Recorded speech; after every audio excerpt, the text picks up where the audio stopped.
സാഹചര്യമനുസരിച്ച് ശബരിമലയിലെ സ്പോട്ട് ബുക്കിംഗിന്റെ എണ്ണം തീരുമാനിക്കാമെന്ന് ഹൈക്കോടതി. ഓരോ ദിവസത്തെയും തിരക്ക് പരിഗണിച്ചാകണം തീരുമാനം.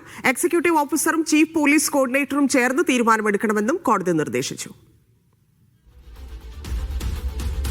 ശബരിമലയിലെ തിരക്കിന്റെ കാര്യത്തിലാണ് കോടതിയുടെ ഇടപെടൽ ഉണ്ടായിരിക്കുന്നത്. ചില നിർദ്ദേശങ്ങൾ കോടതി മുന്നോട്ട് വെക്കുന്നു. കഴിഞ്ഞ ദിവസവും കോടതി ഈ വിഷയത്തിൽ സ്പോട്ട് ബുക്കിംഗ് ഉൾപ്പെടെയുള്ള കാര്യങ്ങളിൽ കോടതിയുടെ നിർദ്ദേശങ്ങൾ ഉണ്ടായിരുന്നു. ശബരിമലയിൽ അവിടുത്തെ തിരക്കിനനുസരിച്ചുള്ള സ്പോട്ട് ബുക്കിംഗ് തീരുമാനിക്കാമെന്നാണ് കോടതി ഇപ്പോൾ പറഞ്ഞിരുന്നത്. തുടക്കത്തിലെ ഉണ്ടായിരുന്ന ആദ്യ ദിവസം ഉണ്ടായിരുന്ന വലിയ തിക്കും തിരക്കുമൊക്കെ കഴിഞ്ഞ ദിവസം വലിയ വിമർശനം കോടതിയുടെ ഭാഗത്തുനിന്ന് ദേവസ്വം ബോർഡിന് ഉണ്ടായിരുന്നു. അതിനുശേഷമാണ് കോടതി ഇത്തരത്തിൽ നിർദ്ദേശങ്ങൾ നൽകിയിരിക്കുന്നത്. ആ രീതിയിലായിരിക്കും ഇനി ദേവസ്വം ബോർഡിന്റെ നീക്കം എന്നാണ്, ഇല്ലെങ്കിൽ തീരുമാനങ്ങൾ എന്നായിരിക്കും മനസ്സിലാക്കേണ്ടത്.